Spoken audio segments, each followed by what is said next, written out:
आणि आता नेपाळमधून एक महत्त्वाची बातमी आहे। नेपाळमध्ये पुन्हा आगडोंब उसळलाय। नेपाळमध्ये पुन्हा एकदा हिंसाचाराला सुरुवात झाली आहे।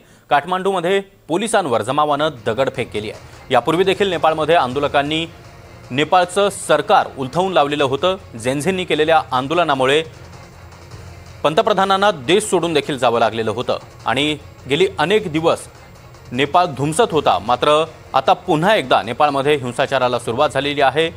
तरुण रस्त्यावर उतरलेले आहेत। सर्वत्र जाळपोळ आणि दगडफेक सुरू झाली आहे। कशा प्रकारे ही दगडफेक करण्यात येते आणि सुरक्षा रक्षकांना पळ काढावा लागतोय हे देखील या दृश्यांमधून आपण पाहू शकतोय। रामराजे शिंदे सध्या आपल्या सोबत जोडले गेलेले आहेत। रामराजे, नेपाळमध्ये पुन्हा एकदा हिंसाचार उसळलेला आहे। यापूर्वी देखील झालेल्या हिंसाचारामध्ये सरकार उलथवून टाकण्यात आलेलं होतं। मात्र तरी देखील नेपाळ शांत होण्याच्या मार्गावर सध्या तरी दिसत नाहीये।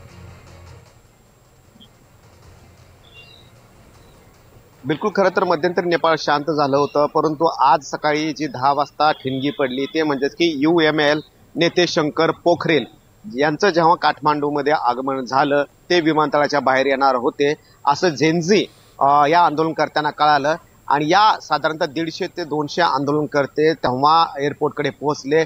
त्यांनी निषेध व्यक्त केला शंकर पोखरेल यांचा आणि त्यांनी पाय ठेवून काठमांडूमध्ये अशा प्रकारची घोषणाबाजी केली आणि तेव्हाच सुरक्षा रक्षक आणि त्याचबरोबर हे झेन्झी आंदोलक यांच्यामध्ये चकमक झाली आणि तिथंच शंकर पोखरियाल यांचे सुद्धा कार्यकर्ते होते आणि त्यामुळं ही झेन्झी तरुणाई आणि शंकर पोखरियाल यांचे कार्यकर्ते तर यांच्यामध्ये झटापट झाली। त्याच्यामध्ये अश्रुधुराच्या नळकांड्या पण पोलिसांना फोडाव्या लागल्या आणि तिथली परिस्थिती आटोक्यात आणण्याचा प्रयत्न केला। मात्र आंदोलनकर्ते जे होते झेन्झी हे वातावरण एवढं चिघळलं की दंग्याचं रूप आलं या एअरपोर्ट परिसरामध्ये आणि त्यानंतर हल्ले एवढे केले गेले होते की संपूर्ण विमानतळाची सुरक्षा व्यवस्था जी होती ती कुचकामी ठरली आणि एअरपोर्टच्या आतपर्यंत आंदोलक घुसले होते। परंतु नंतर हे आटोक्यात आणलं होतं। एअरपोर्टच्या बाहेर ह्या आंदोलकांना काढण्यामध्ये यश मिळालं, परंतु जे शंकर पोखरियाल आहेत त्यांना आतमध्येच एअरपोर्टच्या आतमध्येच त्यांना काही काळ थांबावं लागलं कारण बाहेर येण्यासाठी मज्जाव करण्यात आला होता। त्यानंतर ही संपूर्ण परिस्थिती आहे ते पोलिसांनी याची जबाबदारी घ्यावी असं झेन्झीकडून सांगण्यात आलेलं आहे कारण पोलिसांमुळे हे संपूर्ण घडल्याचा सुद्धा आरोप त्यांनी केला आणि दुपारी 12 पासून ते आता रात्रीपर्यंत तिथे इंटरनेट सेवा सर्वच सेवा ज्या आहेत त्या बंद करण्यात आल्या ठप्प करण्यात आलेल्या आहेत कारण पुन्हा एकदा नेपाळमध्ये अशी परिस्थिती येऊ नये। जसं झेन्झींचं आंदोलन झालं होतं तसंच आंदोलन पुन्हा एकदा या ठिकाणी होऊ नये आणि यावेळेस जे आंदोलन होतं ते फक्त शंकर पोखरियाल यांच्या विरोधामध्ये हे आंदोलन होतं आणि ते येणार होते आणि म्हणून त्यांच्या विरोधामधलं हे झेन्झीने केलेलं आंदोलन होतं। मात्र आता सिच्युएशन आटोक्यात आणण्याचं काम नेपाळ पोलीस करत आहेत।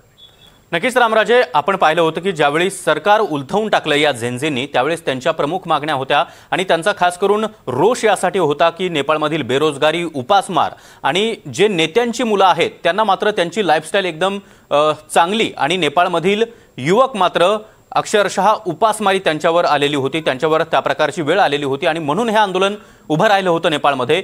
तीच समस्या आता कुठेतरी या सरकारच्या काळामध्ये सुटताना पाहायला मिळते का? कारण झेन्झी पुन्हा पुन्हा रस्त्यावर उतरताना आपल्याला पाहायला मिळत आहेत।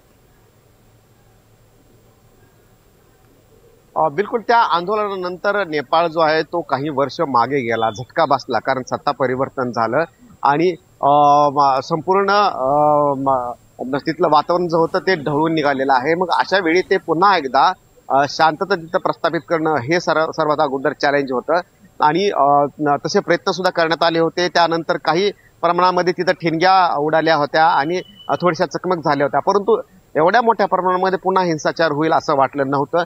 परंतु आज सकाळी जेव्हा असं वाटलं की UML पक्षाचे जे राष्ट्रीय स्तरावरचे जे नेते आहेत ते शंकर पोखरेल हे येत आहेत काठमांडूमध्ये हे जेव्हा कळलं तेव्हा मात्र हे संपूर्ण आंदोलनानं उग्र रूप घेतलं। झेन्झी आंदोलन याच्यामध्ये आलं होतं आणि त्याचबरोबर पोलीस, सुरक्षा रक्षक आणि एअरपोर्ट यांची सुरक्षा ब्रीच करण्यात आली, यांची सुरक्षा जी आहे ती तोडण्यात आली आणि आजपर्यंत आंदोलनकर्ते गेले आणि त्याच्यामुळेच हे प्रकरण आणखीन वाढलं। एअरपोर्टच्या आसपासचा जो 500 मीटरचा जो भाग आहे तो संपूर्ण कर्फ्यू तिथे लागू केलेला आहे।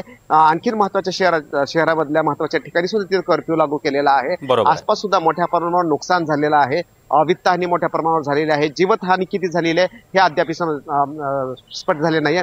परंतु मूळ मुद्दा तोच होता की जे सुरुवातीला झेन्झीचं आंदोलन होतं ते कुठेतरी श्रीमंत आणि गरिबांची खाई होती आणि त्याचबरोबर की समानता नव्हती आणि वर्चस्ववाद होता तिथे, आर्थिक परिस्थिती जी होती ती डबघाईला आली होती आणि म्हणून हे आंदोलन पेटलं होतं. परंतु बरोबर. आता हे जे आंदोलन दिसतंय ते त्या कारणासाठी नाहीये, तर हे नक्कीच. राजकीय पक्षाला विरोधामध्ये केलेलं हे आंदोलन आताचं दिसतंय. नक्कीच नेपाळमधील सर्वच घडामोडींकडे आपलं लक्ष असेलच. धन्यवाद तुम्ही दिलेल्या या सविस्तर माहितीसाठी.